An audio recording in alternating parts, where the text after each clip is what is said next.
Esta es la historia de una de las más largas y sangrientas revoluciones de América. La época armada de la Revolución Mexicana duró desde 1910 hasta 1920 y cobró cerca de 1 millón de muertos y exiliados al pueblo mexicano.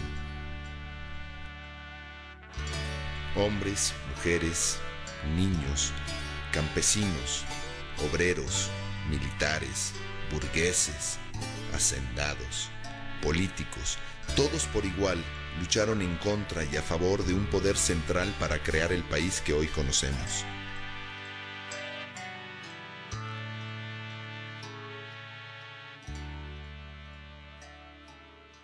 La Revolución Mexicana es una revolución que empieza siendo una propuesta de cambio político, pero esta revolución política rápidamente involucra otras demandas sociales y estas demandas sociales tienen que ver sobre todo con el principal problema del país, que es la cuestión agraria. La Revolución Mexicana es la primera revolución social que se da en el siglo XX, que no puede ser entendida si no es a través de la experiencia, por ejemplo, de la Revolución Rusa, y es una perspectiva general, global, de lo que se imaginaban como el despertar de una nueva era.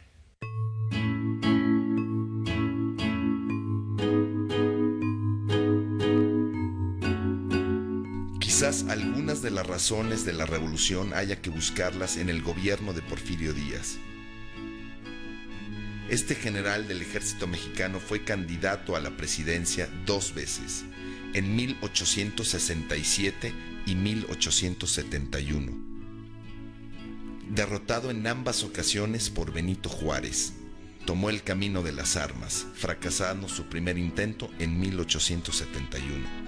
Finalmente, en 1876, logró hacerse con el poder.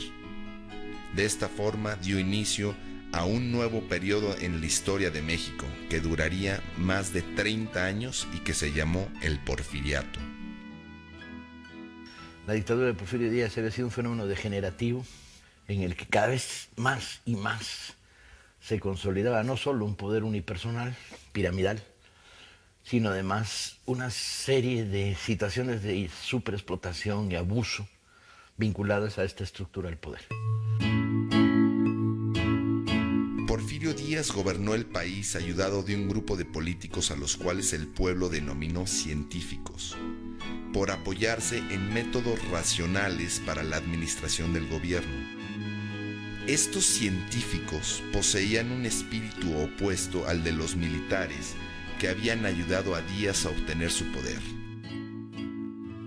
Porfirio Díaz se da cuenta de que para modernizar al país, para insertarlo con éxito en la economía mundial, se necesitaba otro tipo de personas, y estos son personas ilustradas. Fueron un grupo civil de políticos y de lo que ahora se llamaría tecnócratas, que lograron dar un paso hacia una modernización, si bien muy inequitativa e injusta socialmente, muy eficaz económica y políticamente.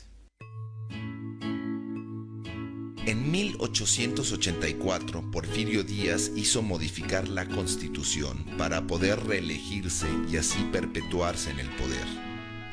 Desde ese momento, Porfirio Díaz fue reelecto 7 veces, todas ellas con fraude electoral, un sistema que se volvió cotidiano para el pueblo mexicano.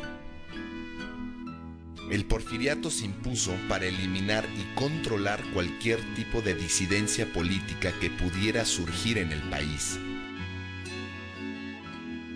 Porfirio Díaz había concentrado en muy pocas manos y en unos cuantos favoritos todo el poder económico y todo el poder político. Y él pudo sostenerse en el poder a través de las negociaciones con distintos grupos, y todos ellos reconocían a Porfirio Díaz como su dirigente. Durante esos 30 años de gobierno, Porfirio Díaz logró posicionar a México entre uno de los países con mayor tasa de crecimiento con la ayuda de sus científicos. La población aumentó de 9 millones a más de 15 millones. Las exportaciones aumentaron 6 veces su valor y el gobierno porfirista logró cancelar la deuda que México mantenía con Estados Unidos.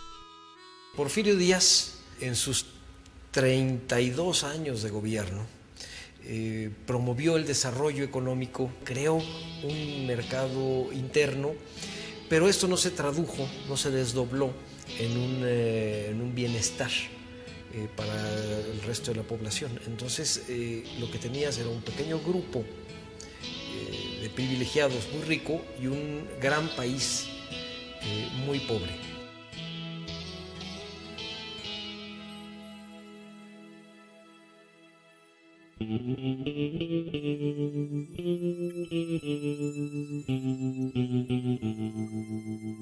El país se dividía en regiones con una diferenciada calidad de crecimiento. En el norte, la minería, que se dedicaba a metales preciosos como el oro y la plata, creció sobre metales no preciosos como el cobre, el plomo y el zinc.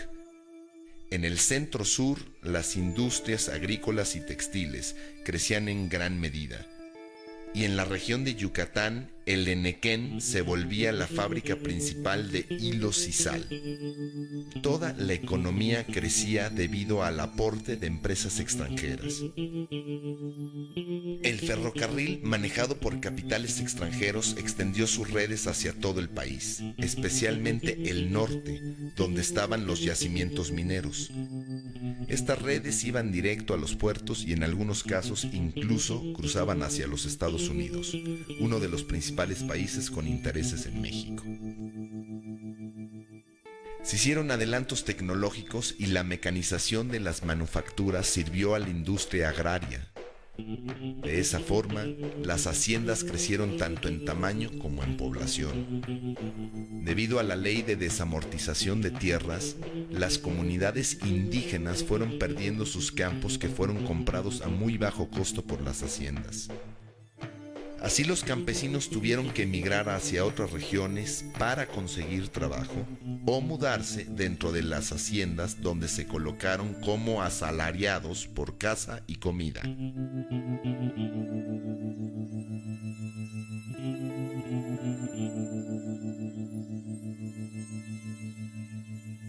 Las haciendas construyeron una manera de relación con los campesinos en las que los tenían amarrados a la tierra. Las tiendas de las haciendas les vendían a precio fijo y a crédito, de tal manera que forzaban una estructura de autoconsumo. El derecho de huelga no existía, los trabajadores eran perseguidos, había censura, la libertad de prensa estaba coaccionada, no había ningún espacio de disidencia política, era una sociedad que no tenía oxígeno. Había mucho descontento y entonces se utilizó mucho a un cuerpo armado que eran los rurales. Era una policía específica para el campo. Y cada vez que un hacendado se quejaba de que había un campesino rebelde o algo, llegaban los rurales, lo levantaban y se lo llevaban como soldado.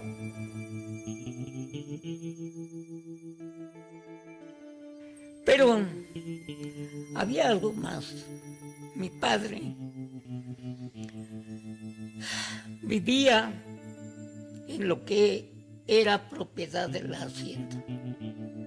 Y cuando en la hacienda había alguna cosa que se perdió, el cura mandaba a traer a la gente, la convocaba por medio de la campana para que se confesara.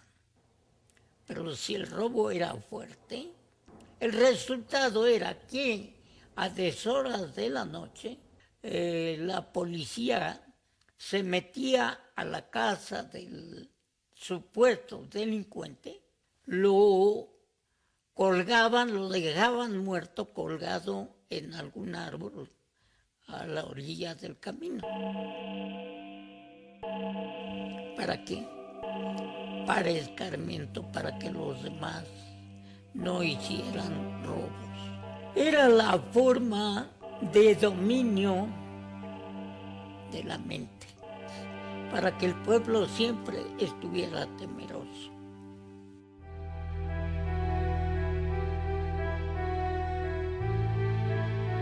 De esta forma, el país se fue polarizando en clase trabajadora dominada y clase pudiente poderosa.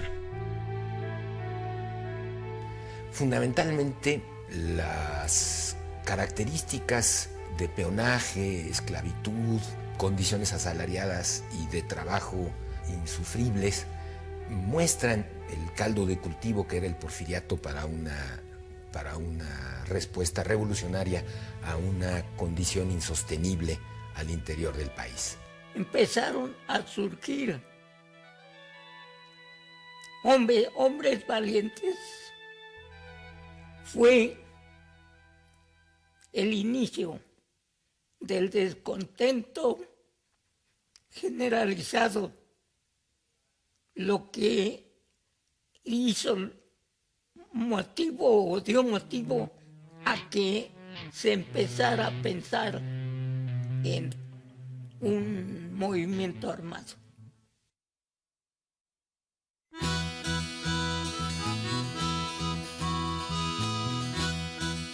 El gobierno de Porfirio Díaz se vanagloriaba de mantener a México unido y en paz. Sin embargo, cada vez más gente pensaba que el costo de esa paz era demasiado alto.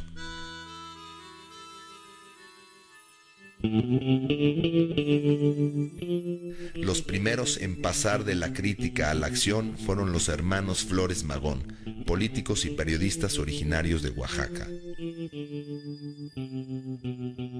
El inicio del siglo XX ve cómo este país va generando una disidencia cada vez más virulenta, en el origen acaudillada por los hermanos Flores Magón y una propuesta revolucionaria con gran contenido social que tiene base urbana, pero que es derrotada. Son las primeras expresiones armadas de un intento revolucionario que es considerado en ese sentido precursor. Pero al vivir en el exilio, este grupo tiene un impacto político, militar incluso menor en México. Además, con la radicalización que tuvo el grupo de Flores Magón, pues perdió muchos adeptos, muchos aliados que estaban buscando una salida más moderada en México, una salida básicamente electoral.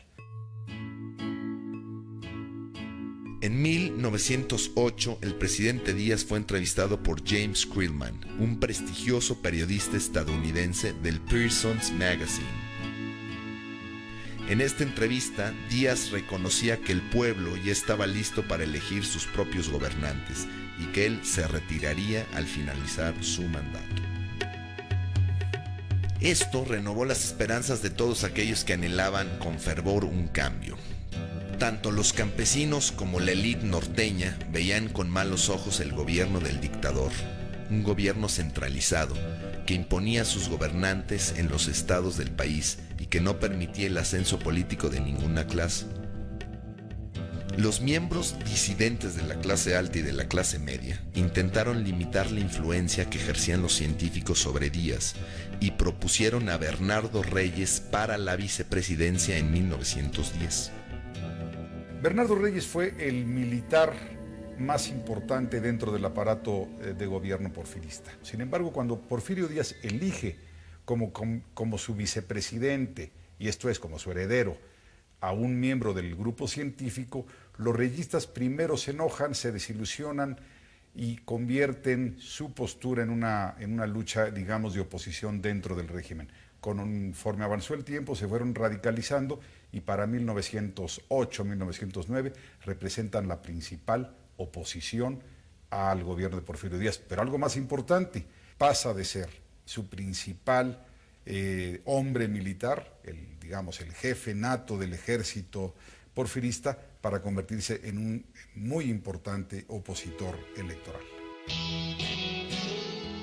Porfirio Díaz, viendo el gran apoyo que Reyes poseía en la clase media, se negó a aceptarlo como postulante y lo envió en misión militar a Europa, un exilio disfrazado que Reyes podía aceptar o desobedecer.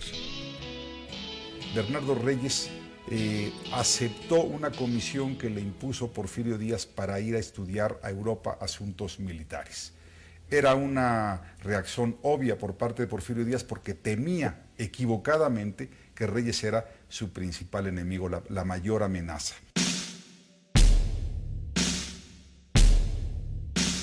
Tanto la clase alta como la clase media quedaron descorazonadas tras la jugada, pero no por mucho tiempo.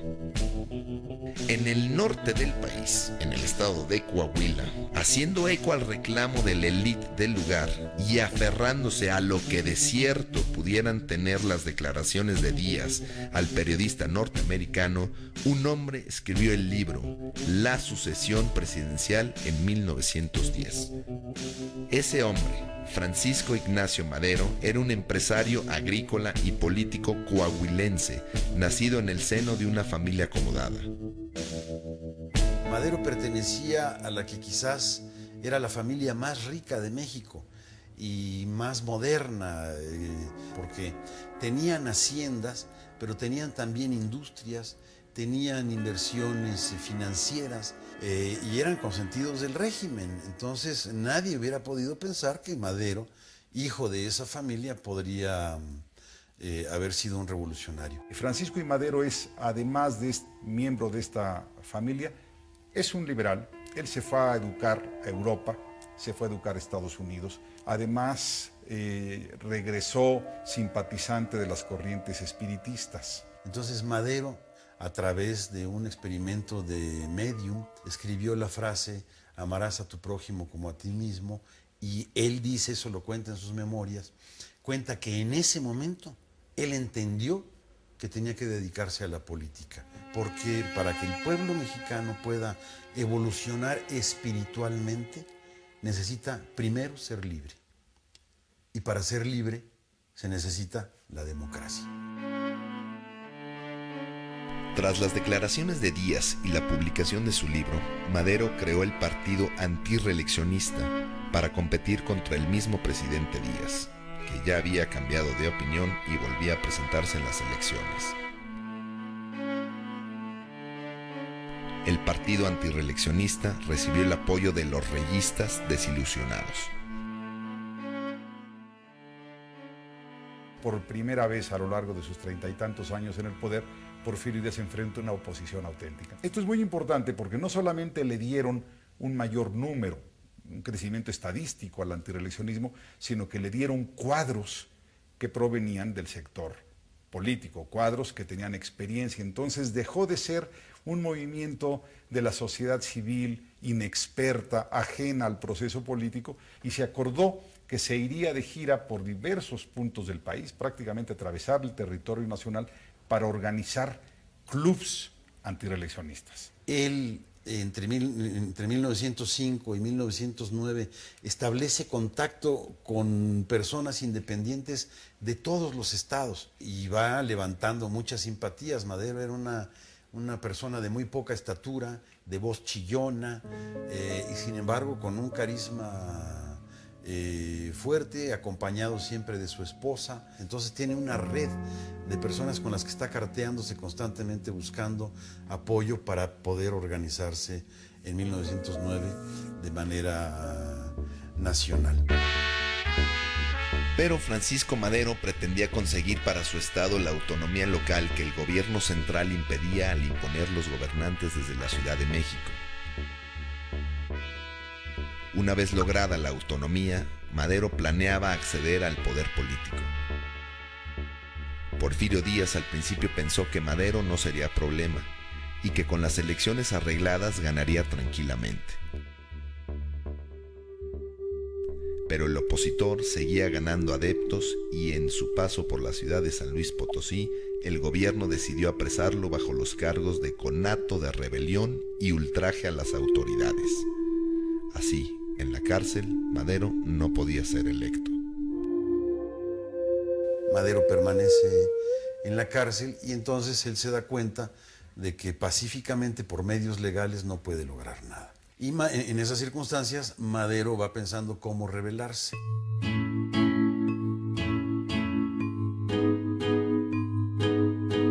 Las elecciones se llevaron a cabo el 21 de junio de 1910 y Porfirio Díaz se erigió presidente nuevamente mediante el fraude.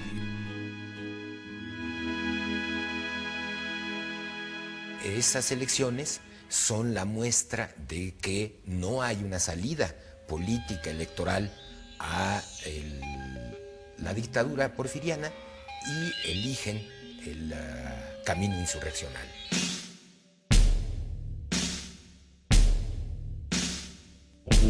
Madero logró escapar de la prisión y cruzó la frontera para refugiarse en la ciudad de San Antonio, Texas, en los Estados Unidos. Ahí, en el exilio, se juntó con varios líderes de los clubes antirreeleccionistas que fueron a su encuentro en Texas. Desde su escondite, Madero dio forma al Plan de San Luis Potosí. El Plan de San Luis Potosí es quizás el único plan revolucionario en el mundo que cita para un día preciso y a una hora exacta a la revolución. Entonces decía que la revolución empezaría el domingo 20 de noviembre a las 6 de la tarde. Y aquellos puntos que estuvieran alejados de las vías de comunicación lo harían desde un día antes. Y curiosamente este llamado a la lucha armada será respondido no desde las zonas urbanas, las clases medias ilustradas, que estaban desgastadas políticamente por la derrota del magonismo, sino va a ser respondido básicamente en centenares de puntos del país por dirigentes comunitarios campesinos. Y estalla la revolución en noviembre de 1910.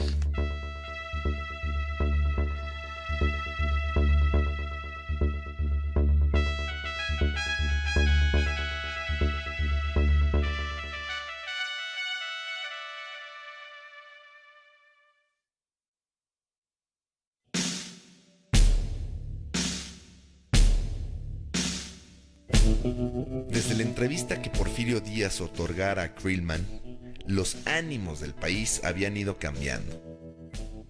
Luego del fraude en las elecciones de 1910, las esperanzas de que el dictador entregara el poder pacíficamente se fueron desvaneciendo. Desde los Estados Unidos, Francisco Madero hizo enviar copias del Plan de San Luis a todos los clubes políticos antirreeleccionistas para que juntos consiguieran la victoria.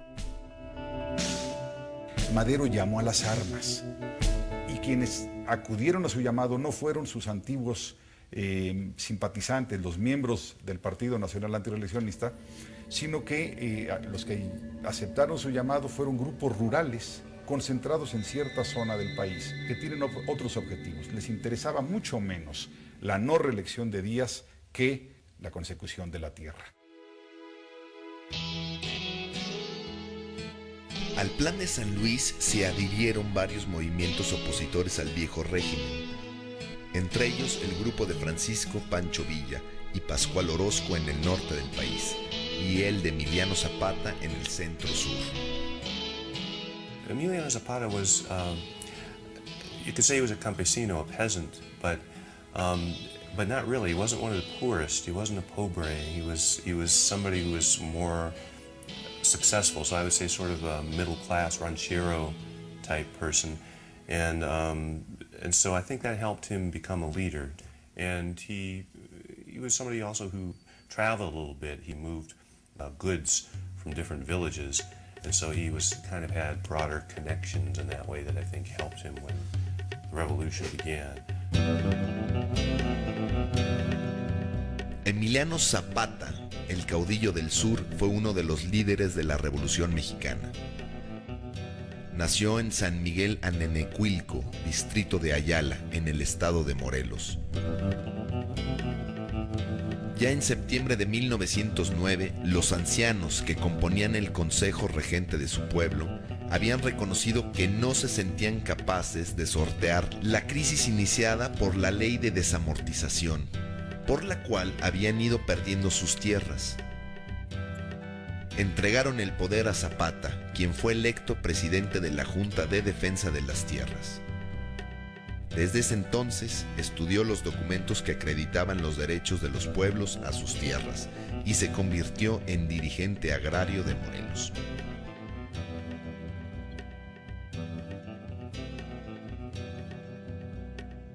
El zapatismo, estamos hablando de pueblos ancestrales, arraigados a la tierra, y que precisamente su movimiento armado es por la defensa de estas tierras que les fueron usurpadas. Zapata lo que quería es que los pueblos vivieran en paz. Como dice John Womack, Zapata hizo una revolución para que las cosas quedaran igual, para que no se transformaran. Por otra parte, en el norte del país, en el estado de Chihuahua, otra insurrección estaba creciendo bajo el mando de Pascual Orozco y del caudillo carismático Francisco Villa. Ambos hombres provenían de orígenes muy distintos. Pascual Orozco había nacido en una hacienda y se dedicaba a transportar metales. De esa forma logró al poco tiempo tener su propia mina de oro. Por el contrario, Francisco Villa, nacido bajo el nombre de Doroteo Arango, tuvo que escapar de su Durango natal para refugiarse en Chihuahua, donde se cambió el nombre y se dedicó a una doble vida. Por un lado, trabajando como arriero y empleado de compañías extranjeras, y por otro, dedicándose al hurto de ganado, práctica que a los ojos de muchos no constituía un delito, ya que las tierras en las cuales el ganado pastaba había sido arrebatado a los campesinos. Villa es un hombre apenas ilustrado, mal escribe, montaba a caballo dejándose caer sobre un lado primero y después sobre el otro, y era capaz de estar horas y horas y horas cabalgando con este método. Era abstemio contra lo que se puede pensar y destruía las cantinas cuando entraba una población. Le gustaban las malteadas de fresa y iba y se las tomaba en El Paso, Texas, en la Elite Confectionery. ¿Se lo imagina? Personaje alto. Lo pensamos en blanco y negro y pensamos que era moreno. No, era lo que llaman en México un güero de rancho, de pelo color castaño, rizado. Y entraba ahí con sus cananas y decía, 2 malteadas de fresa. Personaje singular. The Villistas are a little bit more diverse of a social movement, and that flavors what Pancho Villa stands for. Zapata is much more like a class movement with a very clear goal, which is land and liberty, summarizes it pretty well.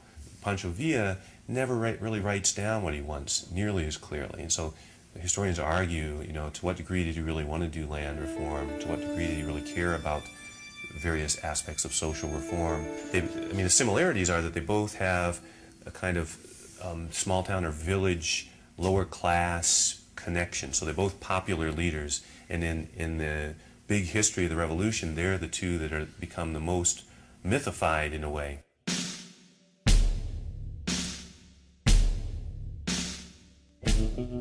Ya cerca de la fecha señalada en el Plan de San Luis, Madero cruzó la frontera y reingresó en México. El 20 de noviembre se dieron varios estallidos en diferentes estados del país como Chihuahua, Coahuila, Veracruz, Morelos y Guerrero. Esta fue la chispa que desató la Revolución Mexicana.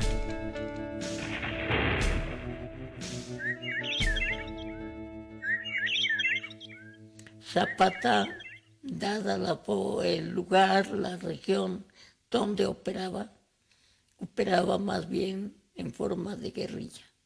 Francisco Villa tenía toda una división de muchos miles de soldados y enfrentaba al gobierno en grandes combates. Pero en el fondo, los dos eran representantes de la gente humilde. Conforme empezó a haber noticias de grupos revolucionarios que tenían éxito, el descontento social que existía tanto en las clases bajas como en las medias, desde luego, y en una buena parte también de las clases altas, pues se manifestó a favor y se fueron uniendo.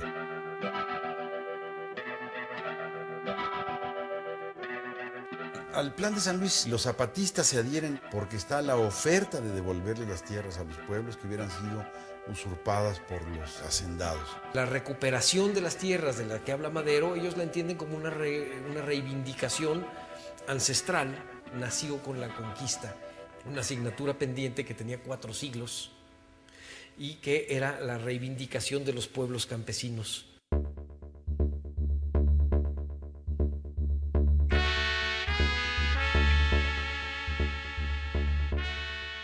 Todos los jefes de las fuerzas revolucionarias de Morelos, en reunión, nombraron a Emiliano Zapata jefe supremo del Movimiento Revolucionario del Sur, que después pasaría a llamarse Ejército Libertador del Sur.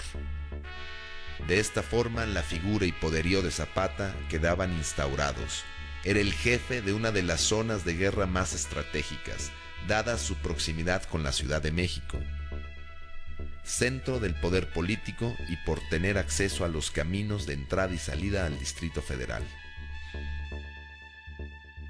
En el norte del país, la insurrección tomó fuerza especialmente en Chihuahua, donde era comandada por Villa y Orozco. Y a donde quiera que Villa pasa, hace pedazos a las estructuras oligarcas, bien destruyéndolas, como en el caso de Chihuahua y Durango, bien obligándolas a mantener constante pago de derechos de explotación. Siempre en la contradicción de que en el norte no puede acabar de romper con los Estados Unidos porque es su base material. Piensa que la revolución en México se hizo en un país donde no había fábrica de municiones. Por lo tanto, cada vez que querías ir a un tiro, tenías que traerte la bala del otro lado. Por lo tanto, la red de contrabando que se tiene que crear, y durante varios momentos hay un bloqueo armamentista, la red de contrabando es inmensa.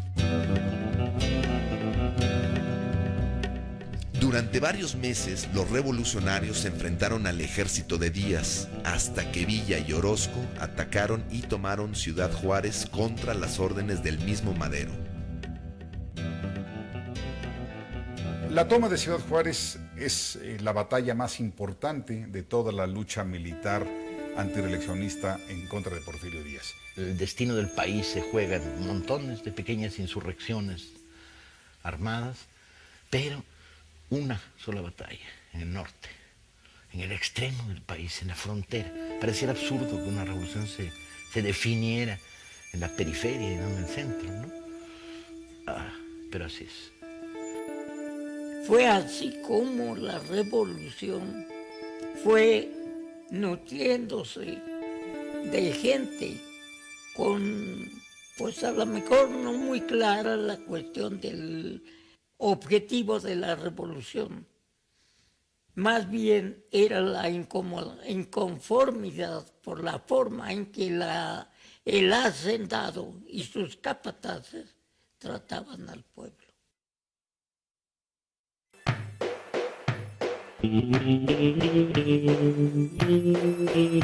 Luego de la toma de Ciudad Juárez, en poco tiempo, los opositores al régimen dictatorial conquistaron las zonas del norte del país, Chihuahua y Baja California, y la zona costera de Veracruz. Los maderistas empezaron una guerra de guerrillas que poco a poco se fue haciendo una guerra de concentración. Y si bien pegaban al principio y huían antes de que llegara el ejército federal, poco a poco fueron uniendo una fuerza suficiente para presentar batallas al ejército federal. En Torreón lo derrotaron el 15 de mayo. En Cuautla lo derrotaron y se aproximaban a Cuernavaca y al Distrito Federal. Estaban tomados Agua Prieta, Iguala también estaba tomado, hasta que el ejército federal se ve totalmente rebasado. El dictador enviaba cada vez más ejércitos a luchar contra los sublevados. Pero los rebeldes contaban implícitamente con el apoyo de los Estados Unidos, que enviaban tropas a través de la frontera y barcos hacia los puertos mexicanos para reforzar las leyes de neutralidad. Porfirio Díaz quedó convencido de que no contaba con el apoyo norteamericano, de que no contaba con el apoyo de muchas clases altas del país, que no contaba con un ejército tan eficiente, y entonces la posibilidad de la renuncia creció a probabilidad. El 21 de mayo de 1911, en Ciudad Juárez, los maderistas llegaron a un acuerdo con los representantes de Díaz que viajaron para acabar con el conflicto. La apuesta política de Madero era que ahí terminaba la revolución y él asumía el poder presidencial con el lema de sufragio efectivo, no reelección, y con eso iniciaría la vida política del México moderno. para Madero lo peor que le podía ocurrir a México era otra revolución. Porque una revolución, dice, siempre la hace alguien. Y los revolucionarios siempre le cobran a la patria sus servicios muy caros. Entonces, él no quería una revolución, sino luchar pacíficamente. El 25 de mayo de 1911, Díaz renuncia y se nombra a León de la Barra como presidente interino, en lo que él, se supone, pacificaba al país y llamaba a nuevas elecciones. Después de la firma del pacto y ante nuevos disturbios acaecidos en la Ciudad de México, Porfirio Díaz se embarcó hacia París, donde moriría 4 años después. El gobierno provisional de Francisco León de la Barra, según el pacto, duraría desde mayo hasta noviembre de 1911, momento donde convocaría elecciones generales y entregaría el poder. Como era un presidente interino, la ley le señalaba que tenía como tarea estabilizar políticamente al país nuevamente para llamar a elecciones. Pero además le hace algunas jugadas un poco extrañas. Madero va al estado de Morelos a entrevistarse con Zapata, quien no quería licenciar a sus tropas, y mientras están Zapata y Madero conferenciando, el León de la Barra envía a un grupo del Ejército Federal comandados por Victoriano Huerta a atacar a los zapatistas, esperando que Zapata se sintiera traicionado y fusilara a Madero. Y de este modo él resolvía el problema.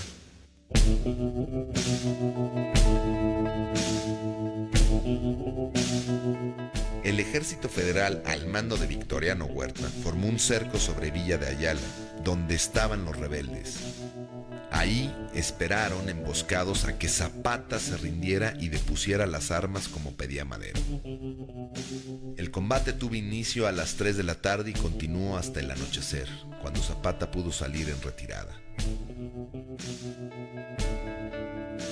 De la Barra pues representaba al viejo régimen, logró que Zapata desconfiara de Madero, pero también hay que reconocer que actuó institucionalmente, organizó las elecciones en las que Madero arrasó y reconoció el triunfo de Madero y se sometió, digamos, a la legalidad y a la institucionalidad. En las primeras elecciones, luego del porfiriato, Madero prácticamente no tuvo oposición y fue elegido presidente por abrumadora mayoría, mientras que Pino Suárez resultó vicepresidente electo. El 6 de noviembre de 1911, Francisco Madero tomó posesión de la presidencia de la República. Una de sus primeras medidas fue decretar una ley por la cual el presidente, el vicepresidente y los gobernadores de los estados no podían ser reelectos. Las políticas, pues, de Madero, aún en contra de sus consejeros, son abrirse completamente a las libertades ciudadanas. Y es un gobierno muy criticado, es un gobierno todo el tiempo impugnado, es un gobierno al que la caricatura política ataca y él los deja. Y eso le va causando muchos problemas desde el punto de vista simbólico, porque su investidura empieza a perder realmente el poder. El gobierno maderista sufrió el asedio de la prensa, la oposición legislativa y la permanente conspiración de los porfiristas, quienes, desde sus posiciones en el gobierno y con el poder económico, se oponían al presidente. Madero recibía por una parte los reclamos de los hacendados en contra de los campesinos, a quienes llamaban usurpadores. Por otro lado, también recibía las quejas de los campesinos encabezadas por los antiguos líderes de los ejércitos revolucionarios, especialmente por Emiliano Zapata, que pedían, ahora más que nunca, la autonomía local y los gobiernos de sus estados. Zapata estaba convencido de que si el presidente hubiera deseado, le hubiera devuelto a los pueblos las tierras que habían perdido a manos de las haciendas, de los hacendados. Sin embargo, Madero le dice a Zapata que esto tiene que esperar a pasar por un proceso legal. No puede ser de la noche a la mañana ni por un acto de autoridad justamente dictatorial, fuera de las leyes. Eso no era lo que Madero proponía. Bueno, Madero quería que Zapata entregara las armas. ¿Qué cambio estaba ofreciendo? ¿Qué cambio estaba realizando? Y entonces Zapata, ya con los suyos, se remontaron a las montañas del estado de Puebla y fue allí donde se elaboró el plan de Ayala. Madero no puede dar satisfacción a las demandas que su propia movilización social ha levantado, de tal manera que se producen nuevos alzamientos. El plan de Ayala lo cuenta todo, la tierra para el que la trabaja, y esta idea central pues, se vuelve más compleja y se expresa la recuperación de las tierras comunitarias, la ruptura de la estructura de las haciendas. Y al mismo tiempo tiene en el norte un alzamiento extraño en el que se liga las demandas legítimas agrarias con los grupos de la vieja oligarquía que están reorganizándose y resistiendo, acaudillado por Pascual Orozco. Hostigado por las fuerzas de Zapata en el sur y por Pascual Orozco en el norte, Madero se decidió a utilizar el último recurso que le quedaba, el Ejército Federal. Bajo el mando del general Victoriano Huerta, las tropas federales se movilizaron para reprimir a los insurgentes. Sin embargo, el golpe de gracia para el gobierno maderista no provendría de los rebeldes que se negaban a deponer las armas, sino del propio Ejército Federal. En esta segunda fase de la contrarrevolución, un golpe militar en la Ciudad de México, protagonizado por los restos del ejército porfirista que no habían sido tocados por Madero, porque Madero lo que hace cuando toma el poder es negocia y deja al ejército como estaba, y se produce un cruento golpe de Estado en la Ciudad de México.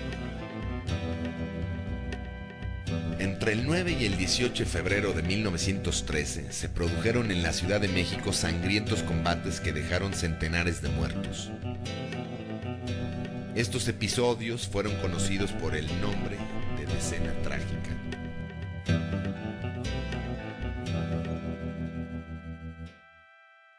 Las fuerzas que apoyan la rebelión de Bernardo Reyes toman la Ciudadela, que era un lugar donde había instalaciones militares en el centro de la Ciudad de México, en la que se conoció como la Decena Trágica.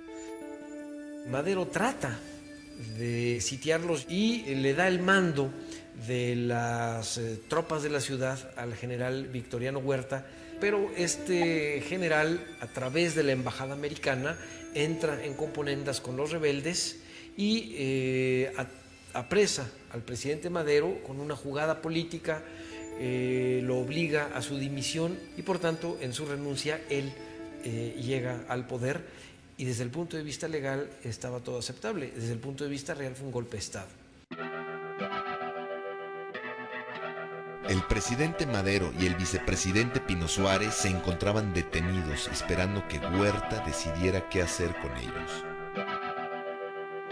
En la noche del 22 de febrero de 1913, las tropas del ejército iniciaron el traslado de los prisioneros hacia la cárcel del Distrito Federal. En el camino, los mismos militares simularon un ataque y aprovecharon la ocasión para acribillar a Madero y a Suárez.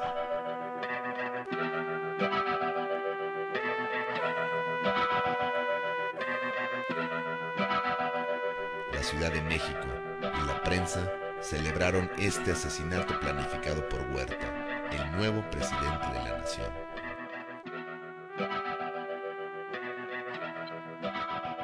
A partir de esto surge una nueva experiencia revolucionaria, que es, se construye la dictadura de Huerta en la Ciudad de México y el viejo maderismo evolucionando, va construyéndose, todos tendrá Huerta.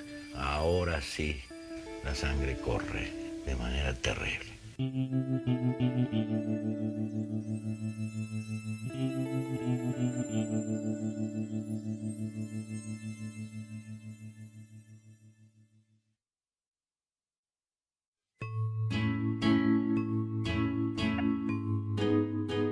medida que fue cobrando forma el gobierno de Victoriano Huerta, demostró que su política era igual a la del antiguo régimen de Porfirio Díaz en materia económica y agraria.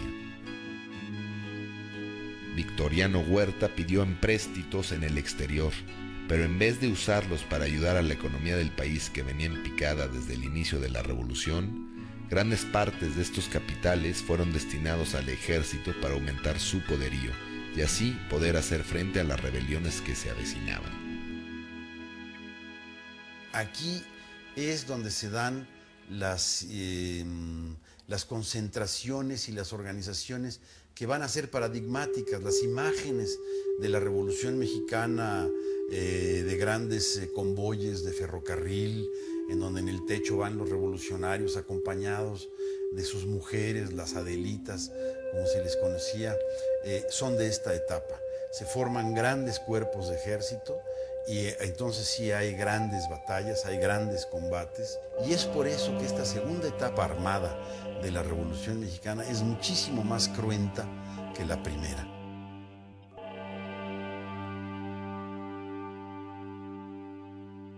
Ahí es donde ya surgen militarmente las figuras que serán claves en el proceso revolucionario. Un oscuro gobernador en Coahuila, Venustiano Carranza, que es uno de los pocos gobernadores que mantienen la legalidad maderista. Villa en Chihuahua, que se vuelve la fuerza hegemónica, reuniendo decenas de guerrillas. Álvaro Obregón y los pequeña burguesía sonorense, con un amplio frente de clases. Y estas fuerzas empiezan militarmente a avanzar contra el viejo ejército, ahora sí, de la dictadura, en la fase más cruenta de la revolución. Conforme avanzaban estos ejércitos al centro del país, iban expulsando a los políticos huertistas de esos estados, iban también haciendo huir a las élites regionales y estableciendo nuevos pactos con clases medias, con sectores populares. Entonces realmente es una lucha, por un lado, contra el ejército huertista, pero también es una lucha contra élites locales y contra un aparato político regional en todos estos ámbitos. Victoriano Huerta tuvo que hacer frente a importantes problemas militares, como la oposición zapatista en el sur y las milicias de Francisco Villa en Chihuahua. En el noreste del país, por su parte, cobraba cada vez más importancia entre los revolucionarios la figura del gobernador de Coahuila, Venustiano Carranza. Venustiano Carranza fue miembro de la élite política local de Coahuila. Fue uno de estos muchos reyistas que se desilusionó de Porfirio Díaz, que terminó enfrentado a él. Y esto le da una característica a la Revolución Mexicana muy importante. No pensemos que la Revolución Mexicana fue una lucha estrictamente popular, únicamente con bases campesinas. No, se tiene que entender que la Revolución Mexicana tuvo desde sus inicios, pensemos en Madero y ahora en Venustiano Carranza, líderes de clase alta o de clase media, con vinculaciones con las élites económicas o con las élites políticas.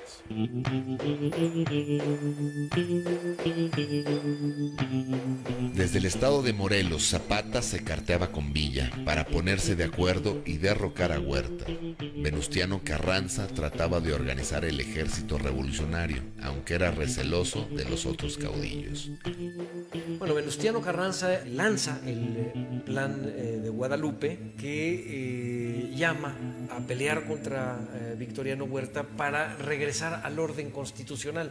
Por eso se les llaman constitucionalistas.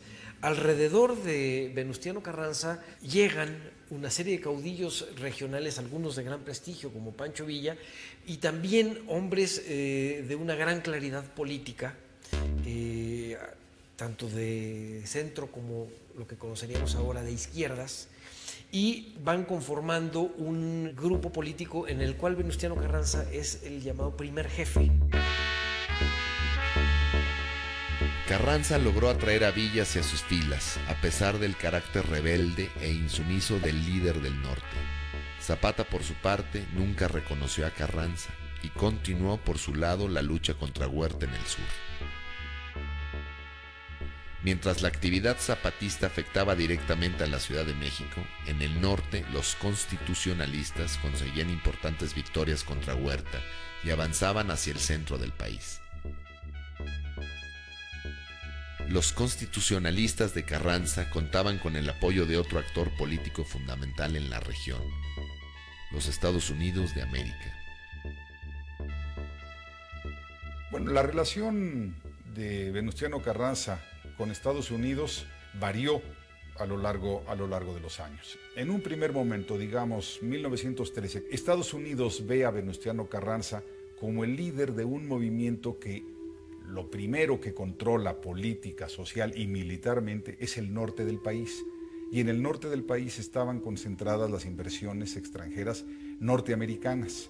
Estados Unidos prefería negociar con un revolucionario de corte más moderado, con experiencia política, con cierta legalidad, como era Venustiano Carranza, a negociar, pactar con revolucionarios de corte más popular, impredecibles en cierto sentido, como eran Pancho Villa o incluso Emiliano Zapata, con quien Estados Unidos tenía muy pocos nexos, en tanto que no había frontera y había pocas inversiones norteamericanas en la zona de Morelos.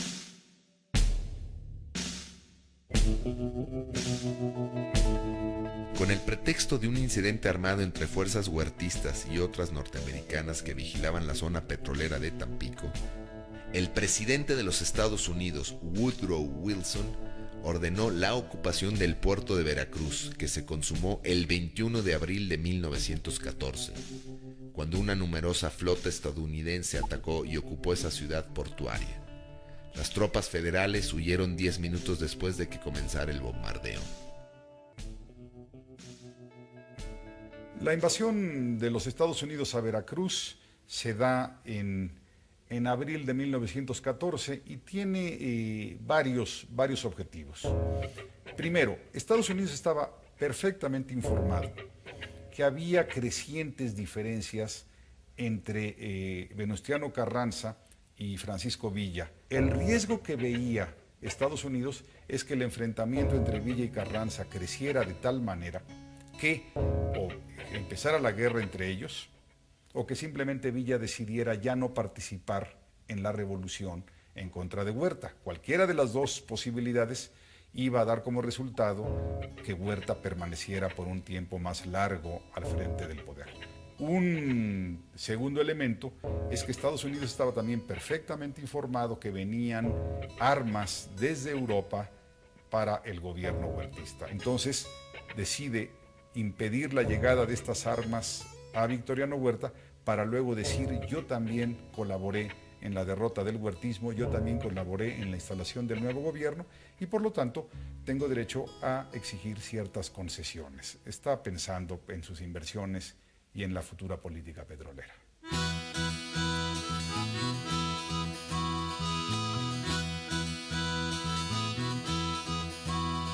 El agrarismo de Emiliano Zapata seguía vivo en Morelos, al no haber sido doblegado por la represión organizada por el poder central. Al mismo tiempo, Pancho Villa y su división del norte incrementaban sus acciones armadas.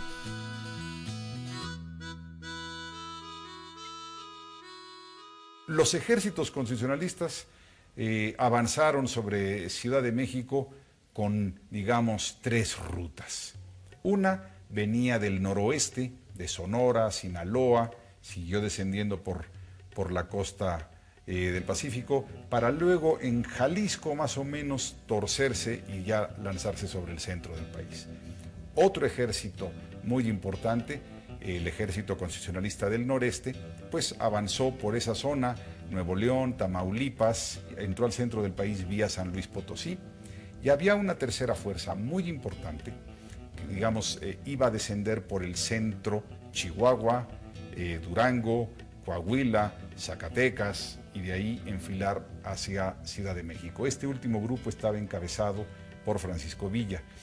Lo que no quería Venustiano Carranza es que Ciudad de México fuera tomada por un ejército que formalmente era parte del constitucionalismo, pero que tenía un liderazgo y un contingente mucho más popular, que era el villista. La toma de Zacatecas fue lo que ocasionó el principio del rompimiento entre el señor Carranza y el general Villa. Los generales del señor Carranza fracasaron algunas veces en tomarla. Cuando Villa sugirió, como jefe de la División del Norte, ir a tomar Zacatecas, el señor Carranza le obstaculizó todos los medios posibles por no compartir la gloria, vamos a decir, de aquello. Sin embargo, Villa se las ideó para poder abastecer sus trenes de carbón, armas y todo lo que sucedía, y tomó Zacatecas. Yo creo que ha sido de las más significativas tomas, porque ahí le rompió lo que le dicen el espinazo del Ejército Federal. A pesar de las disidencias y desconfianzas que existían entre los diferentes líderes revolucionarios, las acciones convergentes de los ejércitos de Carranza y Villa en el norte y de las guerrillas zapatistas en el sur terminaron por arrinconar al gobierno de Huerta, quien finalmente huyó el 14 de julio de 1914. Carranza avanzó sobre la Ciudad de México el 20 de agosto. Los constitucionalistas ocupaban la ciudad y abrían una nueva etapa en el proceso revolucionario.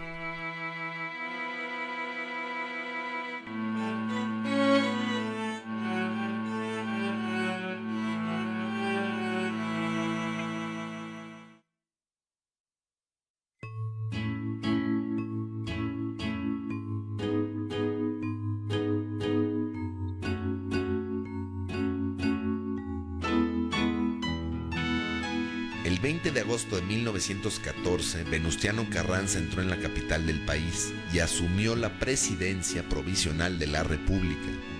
Con ello se cumplía el Plan de Guadalupe y aparentemente se daba fin a la guerra.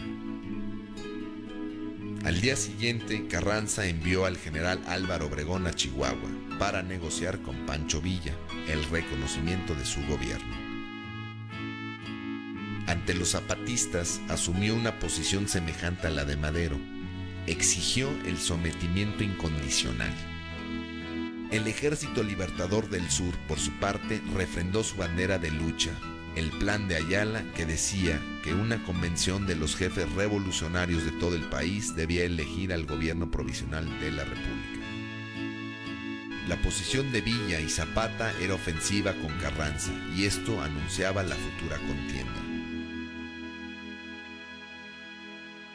Es una guerra típica de todos los procesos revolucionarios que en el mundo ha habido. Esto es, primero, todos estos ejércitos se aliaron para vencer al enemigo común, que era el antiguo régimen. Una vez vencido el antiguo régimen, esto es, el gobierno de Victoriano Huerta, sobrevino una guerra que era previsible, predecible, que es la guerra entre los ejércitos revolucionarios antes aliados, para que cada uno de ellos tratara de imponer su modelo revolucionario en particular. El modelo de Villa, el modelo de Zapata, que se aliaron temporalmente, o el modelo de Venustiano Carranza. En octubre de 1914, Carranza intentó llevar a cabo una convención de líderes revolucionarios a su manera en la Ciudad de México, pero Villa y Zapata se negaron a participar si la reunión se llevaba a cabo en la capital, que estaba controlada por los carrancistas. Carranza aceptó entonces trasladar la convención a la ciudad de Aguascalientes. Zapata se negó a reconocer la soberanía de la Asamblea y expuso que era indispensable que Carranza renunciara al poder ejecutivo. Designó una comisión para acudir a Aguascalientes, pero sin el carácter de delegados. Había un sector en la convención de revolucionarios de la clase media, de políticos profesionales, de políticos revolucionarios. A ellos se les encargó formalmente el poder ejecutivo de la convención, pero sus relaciones, sus similitudes con Zapata y Villa eran mínimas, y por lo tanto estaban condenados a una pronta separación. Al aprobarse el Plan de Ayala en Aguascalientes, el carrancismo pasó por un momento difícil. Carranza y Obregón vieron cómo en la asamblea que ellos mismos habían convocado, sus propuestas no encontraban eco. En cambio, se propagaba la fuerza de los sectores más radicales de la revolución, cimentada en la unidad todavía frágil de Villa y Zapata, los líderes de los ejércitos revolucionarios del norte y del sur. Derrotados en la convención, Carranza y Obregón abandonaron la capital y huyeron hacia Veracruz. En la convención revolucionaria se decide que alguien tiene que encargarse del Poder Ejecutivo y Eulalio Gutiérrez es el personaje que podía, digamos, aglutinar y negociar con ambos grupos y permitirles a los dos caudillos retirarse con sus tropas. La realidad es que el poder político lo tenían ambos, Villa y Zapata, y Eulalio Gutiérrez tuvo un poder muy acotado que impidió hacer realmente un gobierno aceptado. Los meses que van de julio a diciembre de 1914 son meses interesantísimos en la Ciudad de México, porque a lo largo de estos 4 o 5 meses la ciudad está por temporadas en manos de los constitucionalistas, después entran los ejércitos de la convención con Villa y Zapata a la cabeza. No hay una autoridad organizada en la ciudad. A finales de noviembre de 1914, las avanzadas zapatistas ocuparon los barrios capitalinos del sur y llegaron hasta el Palacio Nacional, mientras que las tropas villistas se empezaban a instalar en las afueras. Pancho Villa envió una carta a Zapata diciendo: "No entraré a la capital de la República con las fuerzas de mi mando, hasta que no tenga el gusto de hacerlo en compañía de usted, pues deseo que todo el mundo se dé cuenta de que estamos unidos fraternalmente y dispuestos a hacer toda clase de esfuerzos y sacrificios por el bienestar y tranquilidad de nuestra patria, por la que tanto hemos luchado, usted en las montañas del sur y yo en las estepas del norte".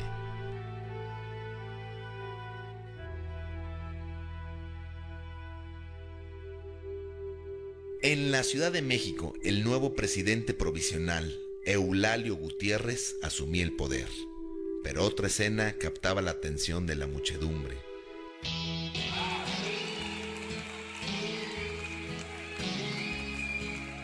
El pueblo de la capital envolvía al general Francisco Villa y los vítores resonaban cuando se vio aparecer por la carretera de Cuernavaca la comitiva del general Emiliano Zapata. La guardia del Ejército Libertador era impotente para contener el torbellino humano. Todos querían estar cerca de los jefes rebeldes y estrechar sus manos. Los dos líderes se entrevistaron en el Palacio de Xochimilco. Era el mediodía del 4 de diciembre de 1914. Las alianzas entre Zapata y Villa y sus pugnas con otros políticos clasemedieros de la convención es fácilmente explicable. Ellos se reconocen como inexpertos en política, se encuentran a las afueras de Ciudad de México, en Xochimilco, a finales de 1914, y la conversación es impresionante. Ellos dicen que prefieren estar en sus campamentos, que prefieren la vida revolucionaria, incluso llegan a decir que no les gusta caminar en banquetas, ¿sí?, sobre la acera. Esto lo que nos está queriendo decir de manera metafórica es que no estaban capacitados para la organización de un gobierno. Cuando Villa y Zapata llegan a la Ciudad de México y se retratan en esta fotografía tan famosa en la silla presidencial, pues no saben qué hacer con ella y se van. Y Zapata se regresa a Morelos y Villa con sus ejércitos. Digamos que hay un cúmulo de accidentes en el proceso histórico que no hace tan simple la idea de por qué no querían el poder. Cuando se sientan en la silla presidencial, se sientan para reírse y burlarse de ella y del símbolo de poder que la silla supuestamente significa, que por cierto no era la silla presidencial. Era un sillón heredado de la vieja tradición de los sillones de palacio que empezaba con el imperio. Zapata y Villa pudieron haber sido dos grandes gobernantes, No había ambición en ellos, ambición personal. Pero desgraciadamente tampoco hubo una visión política.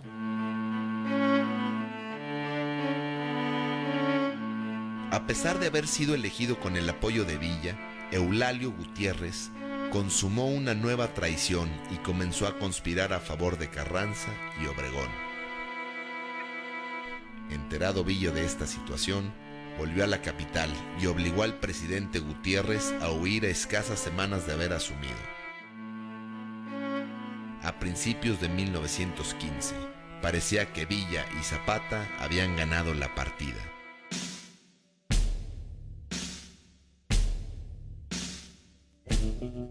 Pero Carranza y Obregón no estaban derrotados y desde Veracruz construían un poderoso ejército y preparaban el contraataque. Y se inicia la penúltima fase de la Revolución Mexicana, que es convencionistas contra constitucionalistas, Villa, Zapata contra Carranza, para simplificar.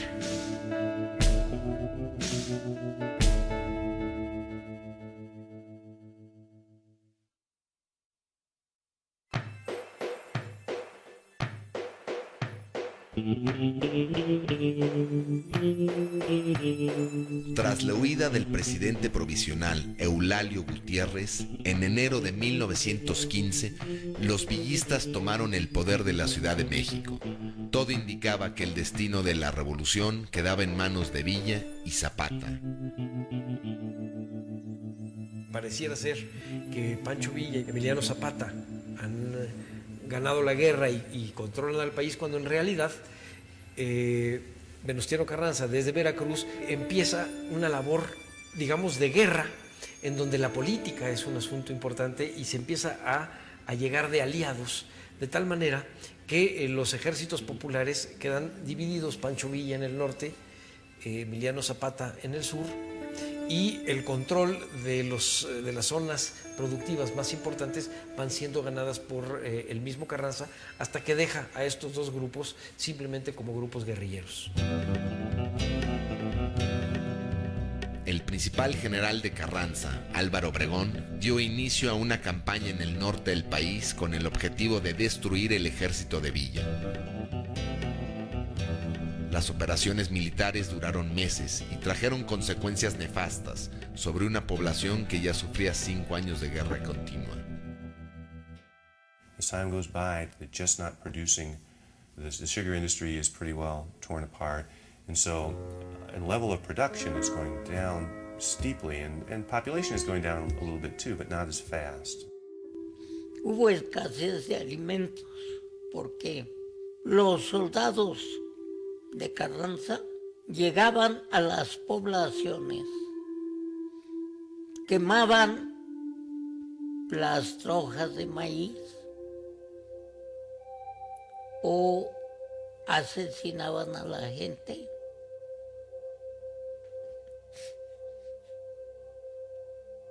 Fue un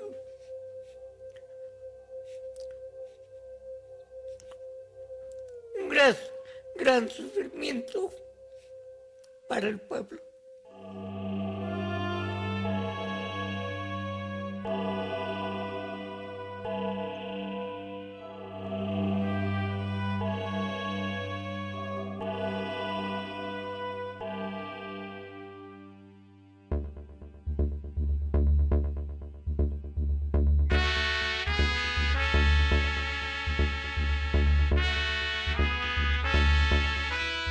El presidente de los Estados Unidos, Wilson, llamó a todos los revolucionarios a hacer la paz en beneficio del pueblo mexicano.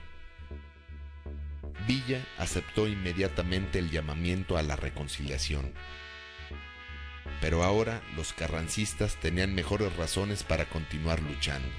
Su ejército ascendía a 100,000 hombres y les ganaban en número a los 40,000 villistas y 20,000 zapatistas que continuaban la lucha.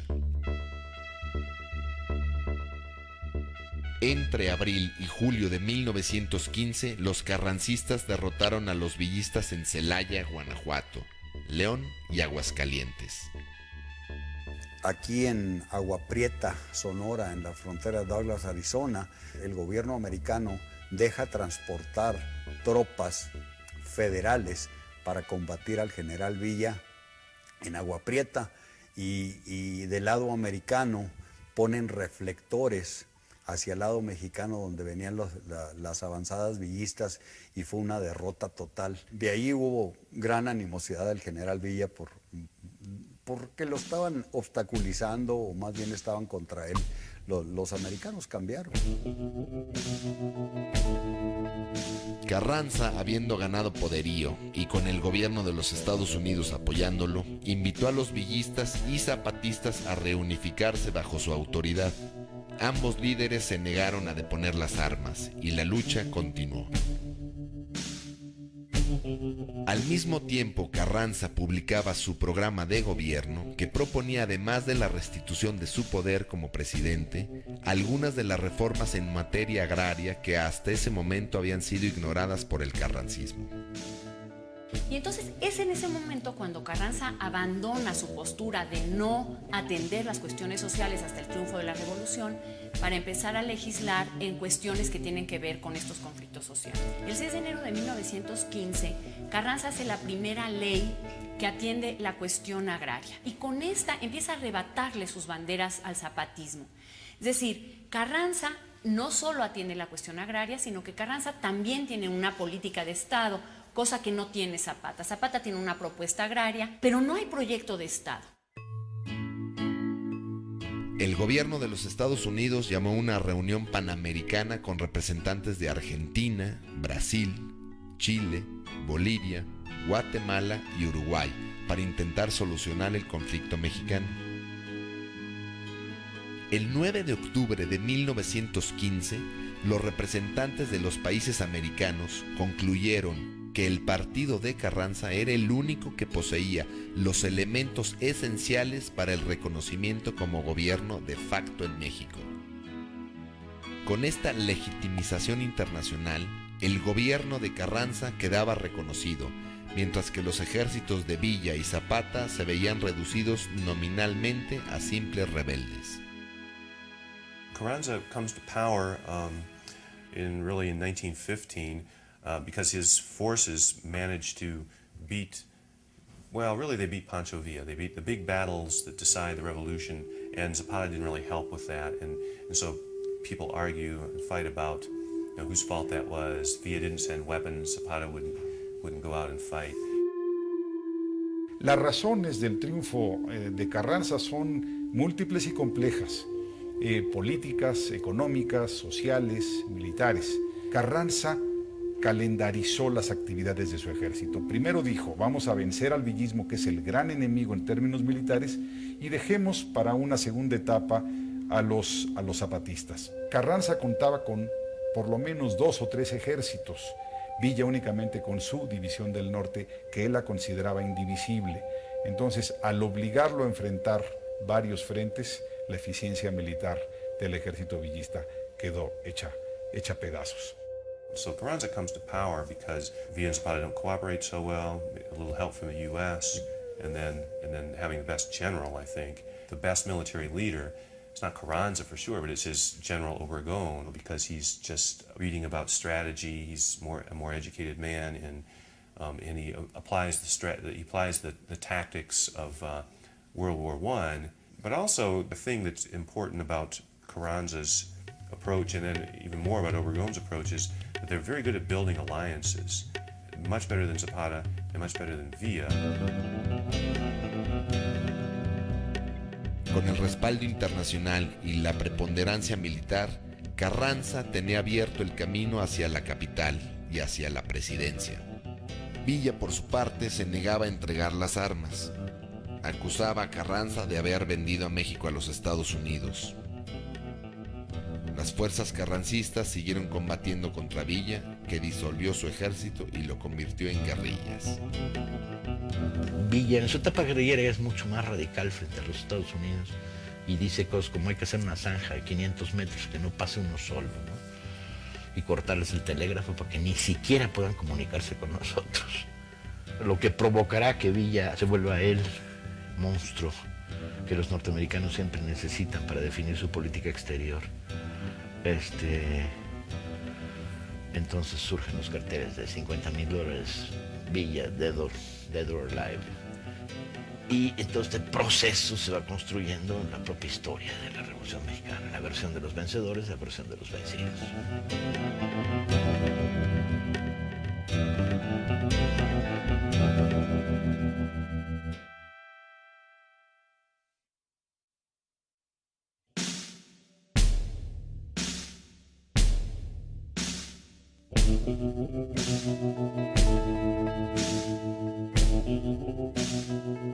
Hacia fines de 1916, Carranza organizó una convención para la reforma de la Constitución con el objetivo de legitimar su mandato.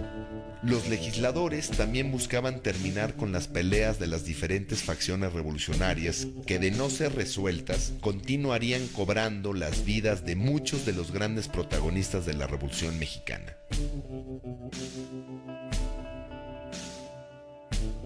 La importancia que tuvo la Constitución de 1917 para México fue central porque se convirtió en el proyecto nacional de México para todo el siglo XX. La Constitución de 1917 es la Carta Magna. Fue discutida por distintos grupos afines a Carranza, pero que traducían los intereses de las distintas facciones revolucionarias. Ahí se consagró el derecho a la tierra, se consagró el derecho al trabajo y a las condiciones dignas de trabajo, se consagró el derecho a una educación laica y gratuita. Ese fue el proyecto, un Estado que al mismo tiempo que fuera democrático y con libertades individuales, fuera también justo socialmente.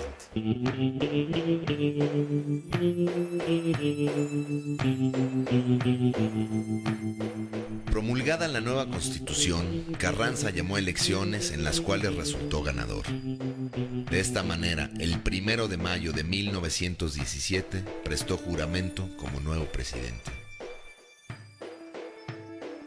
A pesar de que el artículo 27 de la nueva Constitución incorporaba los reclamos de las comunidades campesinas por las tierras, y a pesar de que el mismo Carranza se había comprometido a encarar el problema campesino, su gobierno no llevó adelante la reforma agraria que exigían Villa y Zapata.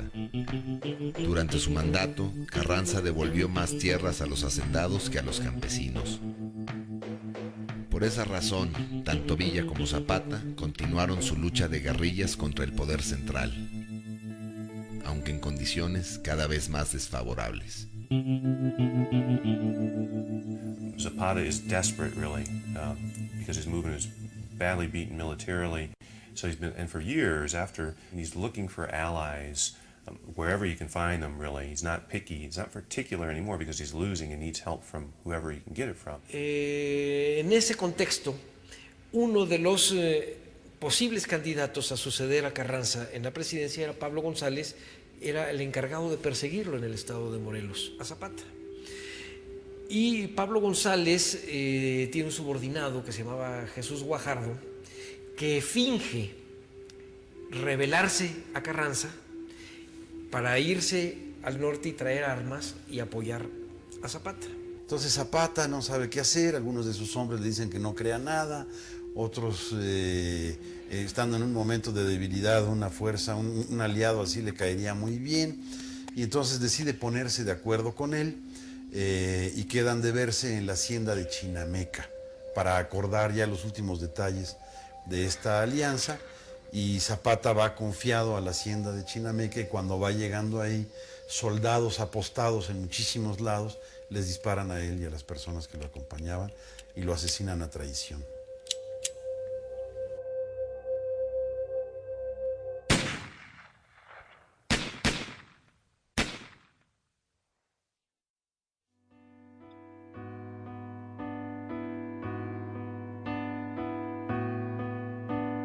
Emiliano Zapata encontró la muerte el día 10 de abril de 1919 en aquella hacienda de Morelos. Su cuerpo fue trasladado a la Ciudad de México y exhibido por el gobierno carrancista como trofeo de guerra. Mucha gente se negó a creer que Emiliano Zapata había muerto, y así nació el mito del caudillo del sur. No tiene mayor importancia esclarecer quién murió. Si Zapata, el verdadero Zapata, o alguien que tomó su lugar. Y lo digo por lo siguiente, porque para el pueblo de México, para el pueblo de Morelos, la grandeza de Zapata está por encima, muy por encima de detalles históricos. Pero el problema más grave que iba a enfrentar Carranza era el de la elección de su sucesor. El general Álvaro Obregón, que durante el proceso revolucionario fue muy cercano al presidente, se separó del gobierno de Carranza y amasó una fortuna mediante la exportación de productos desde Sonora para preparar su campaña electoral para la presidencia de 1920.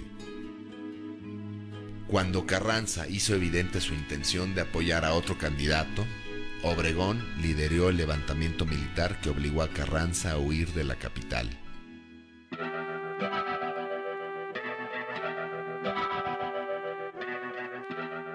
El 21 de mayo de 1920, los insurrectos encontraron a Carranza en una localidad del estado de Puebla y ahí le dieron muerte.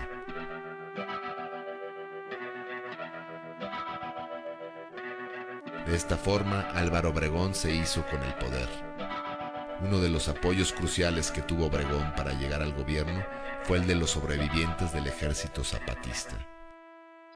Los distintos grupos armados de los zapatistas empiezan a negociar con Álvaro Obregón, de tal manera que a la caída de Carranza, ellos apoyan a Obregón y entran con Obregón a la Ciudad de México, y es el presidente Obregón quien acepta el discurso zapatista como parte del discurso de su gobierno revolucionario. Ya maneja que Emiliano Zapata es uno de los mártires de la revolución, es uno de los hombres más puros de la revolución. Álvaro Obregón fue presidente entre 1920 y 1924. Durante su gobierno realizó una purga y mandó asesinar por lo menos una docena de jefes revolucionarios, asegurándose así la pacificación del Estado.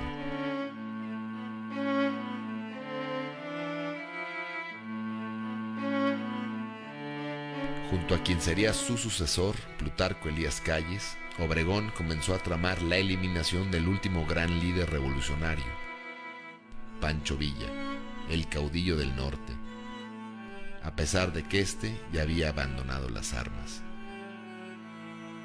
Para 1923, Villa, metido en la hacienda de Canutillo, donde se había retirado después de retirarse de la lucha armada, representaba para Obregón y Calles un problema y un peligro. Venían unas nuevas elecciones, había dos candidaturas confrontadas, la más progresista de la Huerta. El miedo a que Villa fuera a aliarse con esta candidatura y volviera a convertirse en el temidísimo caudillo militar que había sido, los tenía muy preocupados, de tal manera que un complot surgido desde abajo fue adoptado y encubierto desde arriba. Quien vino a meterlo en un problema, vaya, fue la prensa. Y le dice que si él favorece a algún partidario, creo que le gustaba el señor Adolfo de la Huerta, dice, me gusta Fito, así le decía a Fito, creo que es buen muchacho. Y por ahí también comenta un error fatal, que no pensaran que Pancho Villa estaba muerto, que ya hasta había acabado, que todavía tenía él el poder de levantar 20,000 hombres en armas. Ahí fue la puntilla para planear su muerte, ¿verdad?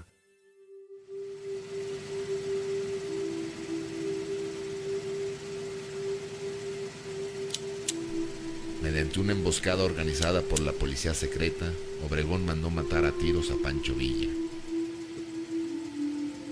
Era la tarde del día 20 de julio de 1923.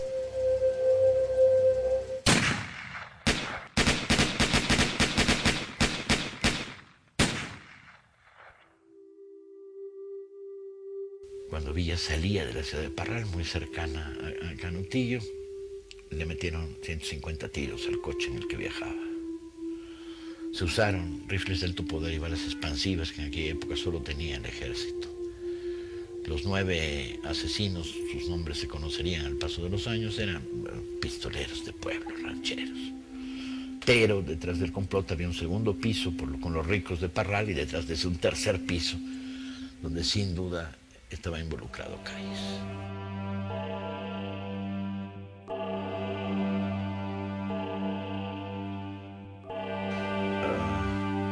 Con la desaparición física de los dos grandes caudillos, la revolución para 1923 está agotada. Todavía hay el intento en la rebelión de la Huertista de 23, un intento confuso en el que se mezclan fuerzas conservadoras y fuerzas muy reaccionarias, pero es derrotada y ahí se acabó. En el momento en que el proceso culmina, hay en este país, detrás de la Revolución Mexicana, 1 millón de muertos, una constitución más o menos progresista, pero también una victoria de las fuerzas, digamos, conservadoras dentro del arco revolucionario y una sensación de que la revolución no llegó hasta donde debe haber llegado y no cumplió con el programa que había colocado sobre la mesa.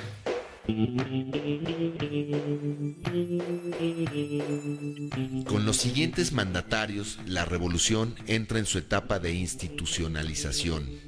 El partido oficial del gobierno, que en 1946 toma el nombre del Partido Revolucionario Institucional, sería el encargado de reorganizar el país, monopolizando el poder hasta el año 2000. Durante todo el periodo revolucionario, ninguno de aquellos que alcanzaron la presidencia, ni Madero, ni Carranza, ni Obregón, ni su sucesor Calles, se dedicó verdaderamente a implementar la cuestión agraria.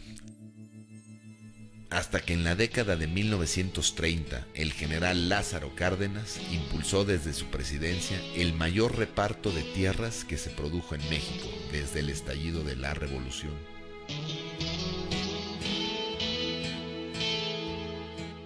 En los años subsiguientes a sus muertes, los antiguos caudillos revolucionarios, como Emiliano Zapata o Francisco Villa, se convirtieron primero en mitos y luego en héroes nacionales de la gran familia revolucionaria, utilizados por el Estado para lograr cohesión social e identidad nacional.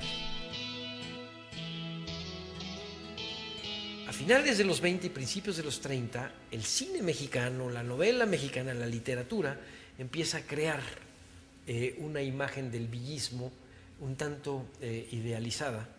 Y entre la realidad del recuerdo, de la memoria del villismo y esta imagen que la literatura y la cinematografía le van creando, van construyendo el pedestal en el que se ubicó después Pancho Villa, al revés de Emiliano Zapata, que sí tiene una aceptación como un héroe puro desde muy, muy pronto. Se viene construyendo desde 1923 un mito popular de una regambre sorprendente y de una intensidad enorme.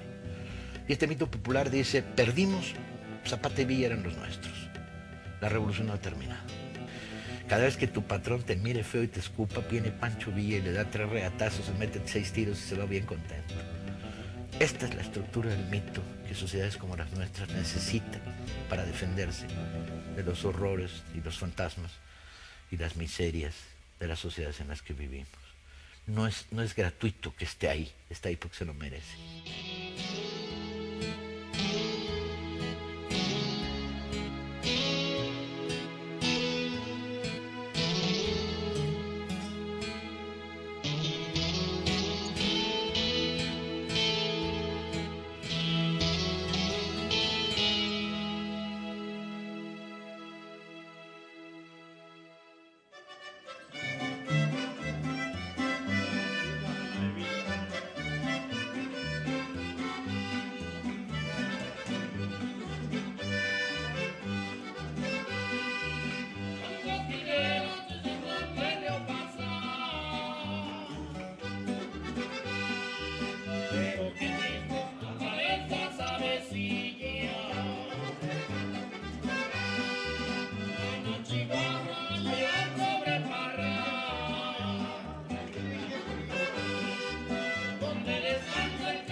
Gracias.